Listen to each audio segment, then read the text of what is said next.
My name is David Baruthio, and I became a chef because I like to eat and I like to cook for people that like to eat.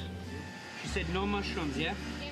It's a personal connection between what you're creating and the person you're cooking for. It's got to come from your soul and your heart. You got to love what you do, and you're excited about it, and you want to share it. And the only gratification you get from it is people saying, "This is so good." We just need a glass of rosé now, and we'll be good to go.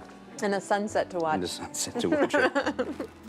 Actually, I was trying to not become a chef, and family fact kind of catch up with me, and it just happened. But I got raised by my grandmother in the mountains, and she was making food every day for me, and I wanted to help out. So she put a stock pot on the floor because I was too little. I'm still little, and so I stepped on the stock pot so I'd be on the same height as the kitchen table to be helping preparing the food.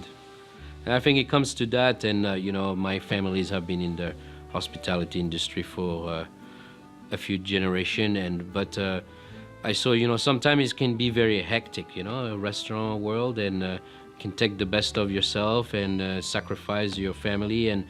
And when I grow up and I see my parents, how they were working hard and were never at home, it's like, I don't think I want to do that. But here I am today. The first sign of love in food, you cook for the people you love, and you share that love with them. And that's what food does for me.